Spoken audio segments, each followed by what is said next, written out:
Today, let's see if we can help your shoulder with a brain trick, an imagination trick, which comes down to basically instead of thinking of yourself as having two shoulder joints, the left and the right, to think of yourself as only having one right here at the sternoclavicular notch. And let me show you. Even better, you can experience this for yourself. I'll walk you through it. But let's start out with two joints. So your shoulder, you have a left shoulder joint and a right shoulder joint, and they connect your so-called shoulder girdle. So shoulder blade, the spine of your shoulder blade connects with the top of your humerus. That's this bone here.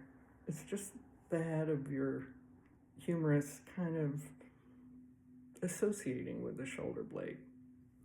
And then the clavicle stretches very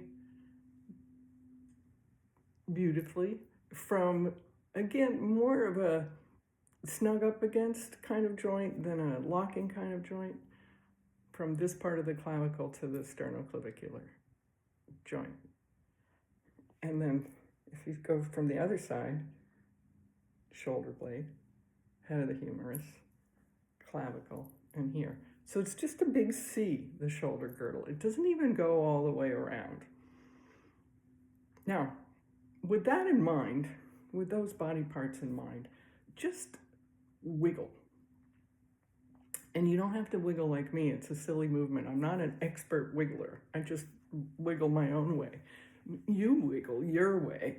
And I'm not talking so much about wiggling your arms as wiggling the parts of your shoulder girdle. In particular, the clavicles we tend to forget about. But look how far they can go. And they can go separately or they can do the same thing. So wiggle, wiggle, wiggle, wiggle, wiggle, wiggle, wiggle, wiggle. Shake away at your shoulder joint and feel this ramshackle contraption and how really loose it is, even when you have two joints. So feel the resonance of your wiggle. And then just let it go. And then I'm going to talk to you about the first rib. And the reason I'm wearing this necklace is to sort of illustrate. If you go, that this is where the necklace that the first rib makes. So go to the back of your neck and feel for the knobbiest knob, the most protuberant vertebra. You'll come down your neck, vertebra, and you'll get to a pretty knobby one, and then the very next one is a big knob. That's the top of your thoracic spine.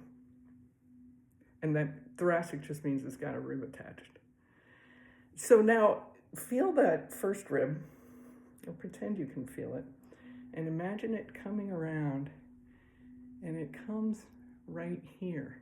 It connects to the sternoclavicular notch right underneath the clavicles. And it's a much more nailed down rib. Among all the ribs, it's the most because of the way it attaches to the knobbiest knob and comes here and attaches here. All right. Can you kind of feel? Pretend that you can feel the first rib.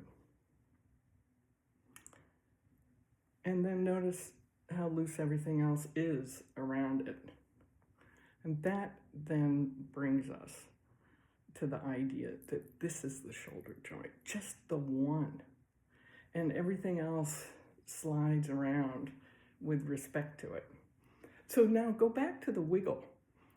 And this time, imagine that you only have one shoulder joint and that you grew up your whole life thinking you had one shoulder joint here. And the rest is just this loose conglomeration of things that can move around that shoulder joint. Now, so wiggle in your own way now, and feel whether it's different when you wiggle from this one shoulder joint. So make that comparison. And if you need to, you could go back to thinking you had two shoulder joints. And then go back to thinking you have one, and moving that way. And then think about something you habitually do that maybe gives you shoulder problems.